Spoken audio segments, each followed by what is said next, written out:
What came first, the chicken or the egg? Hey guys, this is Ashen Wolf, and follow along because in this video we are going to be talking about the issue with isolation and how you can personally get out of that and recognize this pattern within yourself. Isolation is one of the most harmful situations any human being on this planet can be in, and it is not just people not having those around them. It is also feeling like people do not see you, hear you, relate to your reality, understand you, or meet your needs, and you do not feel like you can move forward with those people. So it could feel like you are in a room with people that walk by you, hundreds of people that walk by you every day, and nobody actually sees you, but everybody is there. That's what the experience can be like. Now, isolation is one of the most common and damaging problems on this planet today, as well as the worst, most painful experience on this planet today, because separation is extremely inherent on this planet, and at its core, it is the root of narcissism, and it is the root of everything that is currently wrong with this world. We have darkness, we have light, we have shadow, we have oneness, and then we have separation. That is the polarity of this planet. Now, the core of everything, the core of everyone at your heart center is that we are connected, that we are interconnected, that we are physically and biologically connected through our hearts, from person to plant, from person to animal, from person to humanity, from person to the earth. We are connected.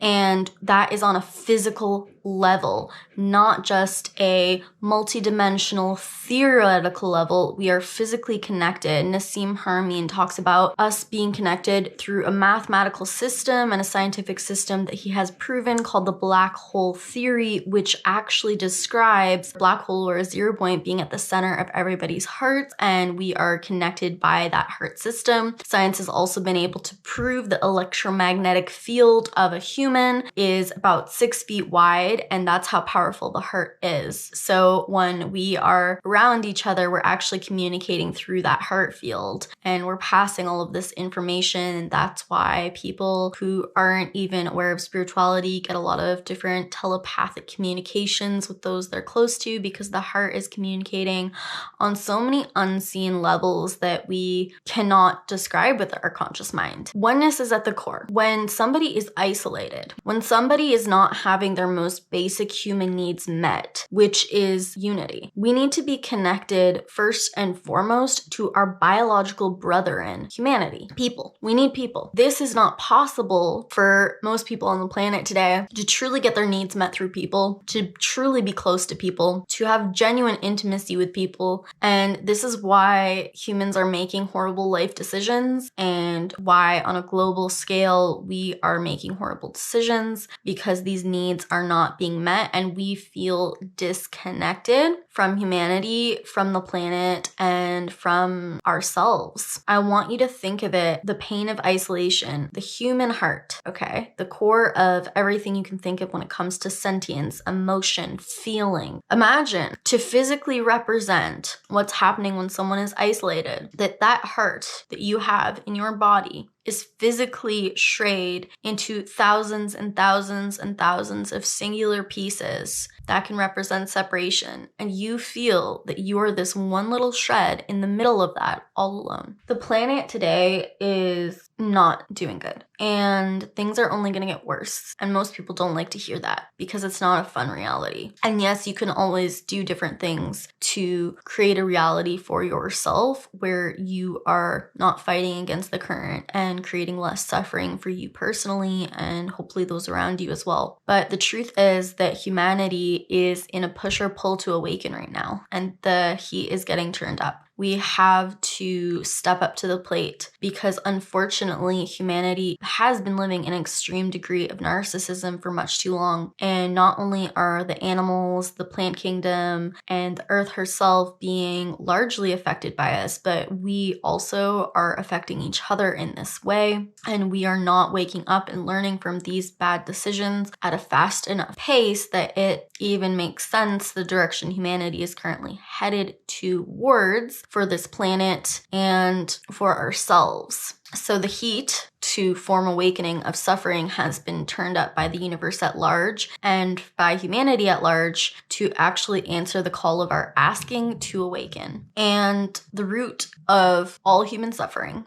and the root of every bad decision that any human being on this earth is making, anything about them that may appear mean or horrible or narcissistic, is just at its root trauma and isolation and separation. And trauma at its root is separation and isolation. It's events or things that happen to you where you felt isolated, you felt separated, and you had so much stress that was not resolved when you were young. And it leaves physical, emotional traces in your body, in your psychology, and it forms our perspective. The fact that you wake up each day and live your life and think, everything that you operate from within each day that you wake up in the morning is through a perspective lens. Your perspective lens on reality. And how we feel and our past experiences make up our hurt, our mind, and they basically make up the perspective. And most people's perspective is largely distorted by their past trauma. And because of this past trauma, because of the shadows that we have and the pain that we're in, we are perpetuating this pattern of suffering and isolation within each other. I want to talk about isolation and the pattern of isolation on a deeper level to give you an idea how it looks.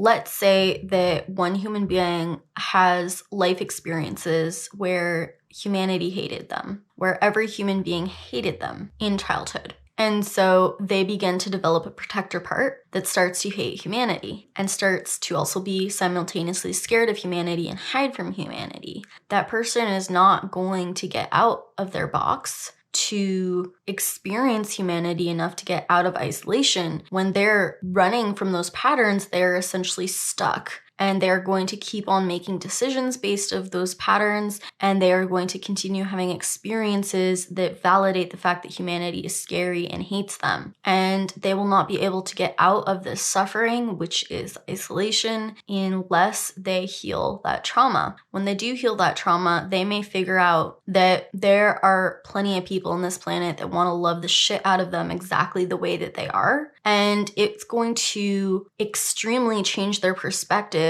on the people that were already in the reality, and they're going to be more in reality with understanding those individuals, seeing how they operate and why they operate, and based off of how they change their approach to that person, any aspect of that person that they may have underestimated or been out of reality with is going to become more clear to them. Let's give another example. Let's say somebody in their childhood, when a new sibling came into the picture, was given the message by mom or dad that you no longer get to be a child, you no longer get to be your authentic self, and in fact, you cannot show emotion, you cannot have dislikes or preferences, you cannot have your needs met if they are not something that's easy for us. You have to be a good little boy and allow mommy and daddy to take care of your sibling and even help us do that. Now, this child is going to grow up with the mentality that if I can't be my authentic self around people and I don't get to have space for me around people, then I'm in a war between being myself and having my needs met and people.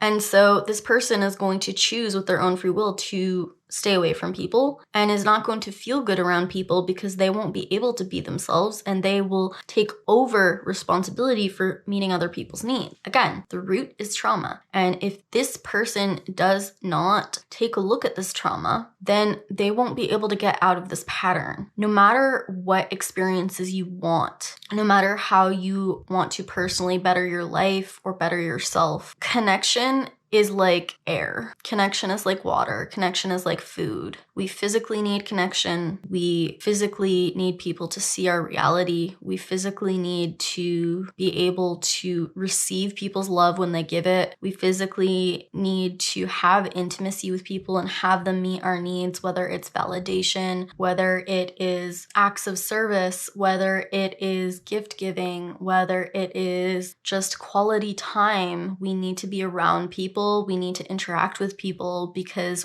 we are a tribal species and we are far from a single organism. But humanity has become lone wolves that have gone rogue and separated from tribe. And it is time that we come back into alignment in order to step into a new world. Things are only going to get worse for your personal reality and for the planet today if you do not decide to make the change and be the change. And therefore, I'm going to link some resources below this video where you can start looking at ways to integrate and heal your trauma and do the inner work necessary to be the person who knows that it is possible to have intimacy in your life, that humans are available, and who will be the one to take action to not only go out there and find community and find tribe and be the love, but to receive that love in return and to interact with people each and every day in a new way where you're able to give them that love that they also need, whether they've done the inner work or not. You can be the one to break the pattern and be the change in the world.